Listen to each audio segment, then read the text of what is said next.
అందరికీ నమస్కారం. గీతాంజలి గారు చనిపోవడం నిజంగా చాలా బాధాకరం. ఆవిడ ఆత్మకు శాంతి కలగాలని కోరుకుంటూ ఉన్నాను. నిజంగా ఇది ఆత్మహత్య కాదు, ఖచ్చితంగా Telugu Desam party, Janasena, social media చేసిన హత్య. ఎందుకంటే అంత ఘోరంగా ఆవిడ సంతోషంతో ఎంత ఆనందంగా తనకి ఇళ్ల పట్టా వచ్చిందని, అమ్మఒడి వచ్చిందని, ప్రభుత్వ పథకాలు వచ్చాయని చాలా సంతోషంగా వ్యక్తం చేస్తే దాన్ని కూడా ట్రోల్ చేసి ఆమెకి మానసిక వ్యాధిని గురై చచ్చిపోయేట్టుగా చేశారు.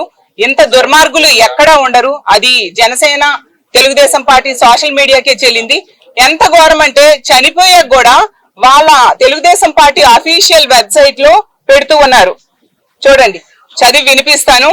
రాష్ట్ర ప్రజలందరూ కూడా తెలుసుకోండి, ముఖ్యంగా మహిళలు తెలుసుకోండి, తెలుగుదేశం పార్టీ ఎంత దిగజారిపోయింది. చనిపోయిన వాళ్ళకు కూడా ఆత్మకి శాంతి లేకుండా ఏ విధంగా చేస్తున్నారు మన మహిళలందరూ తెలుసుకోవాల్సిన అవసరం ఉంది. రానున్న ఎన్నికల్లో ఇలాంటి దుర్మార్గులకి, మహిళా వ్యతిరేకులకి తగిన బుద్ధి చెప్పాల్సిన అవసరం కూడా ఉంది. వాళ్ళ ఏం పెట్టారు చూడండి అమ్మా. గీతాంజలి మృతిపై ఈ వాస్తవాలు బయటికి రావాలంట. ఏంటి, ఆ అమ్మ ఆమెను ప్రతిరోజు Tadepalli YCP social media office కి ఎందుకు రప్పించేవారట. ఆవిడ అసలు సాధారణ గృహిణి, ఆవిడ ఎందుకు సోషల్ మీడియా ఆఫీస్ కు వస్తుంది? అలాగే ఆమె బ్యాంక్ ఖాతాలో ఎందుకు వైసీపీ వాళ్ళు డబ్బులు వేస్తున్నారంట. అంటే ఇష్టం వచ్చినట్టుగా సొంతంగా క్రియేట్ చేసి చచ్చిపోయిన మహిళను కూడా ప్రశాంతంగా ఆమె ఆత్మని ఉండనివ్వరా అని నేను అడుగుతూ ఉన్నాను.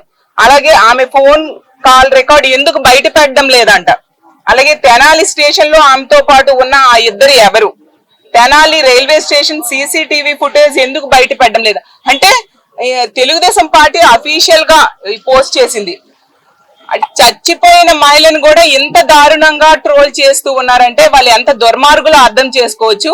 అసలు సోషల్ మీడియా మాఫియాగా తయారైపోయింది తెలుగుదేశం గాని జనసేన వీళ్ళ సోషల్ మీడియా. ఇంతవరకు ఏంటంటే ఎల్లో మీడియా అనేది ఎల్లో మీడియా మాఫియాగా తయారయ్యి చాలా ఇబ్బందులు పెడుతూ వాళ్ళకి నచ్చని వాళ్ళకి రకరకాలుగా ఇబ్బందులు పడుతూ ఆ మీడియా ద్వారా చాలా చెత్త కథనాలు రాస్తూ ఇబ్బంది పెట్టేవారు. ఇప్పుడు సోషల్ మీడియాను కూడా మాఫియాగా తయారు చేసేశారు.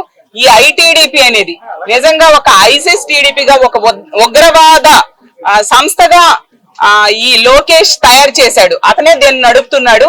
అంటే ఎంత మంది చనిపోయినా పర్వాలేదు, మీరు మాత్రం లబ్ధిదారులు తమ సంతోషాన్ని వ్యక్తం చేయొద్దు. ఒకవేళ వ్యక్తం చేస్తే మీ సంతోషాన్ని గనుక వ్యక్తం చేస్తే తెలుగుదేశం గాని జనసేన గాని సోషల్ మీడియా వాళ్ళకి ట్రోల్ చేస్తుంది. వాళ్ళు ఆత్మహత్య చేసుకునేంత వరకు ఈ విధంగానే ఇబ్బంది పెడతాం, చచ్చిపోయాక కూడా వాళ్ళ ఆత్మకు శాంతి లేకుండా ఇబ్బంది పెడతామని చెప్తున్నట్టుగా ఉంది. కాబట్టి ఆంధ్రప్రదేశ్ లోని మహిళా మనులందరికీ కూడా కోరుకునేది ఏంటంటే మీరు గ్రహించండి ఎవరు ఎలాంటి వాళ్ళు. ఇలాంటి దుర్మార్గుల్ని రానున్న ఎన్నికల్లో తరిమి కొట్టాల్సిన అవసరం కూడా ఆంధ్రప్రదేశ్ లో ఉన్న మహిళలందరి మీద ఉందని తెలియజేసుకుంటూ సెలవు తీసుకుంటున్నాను.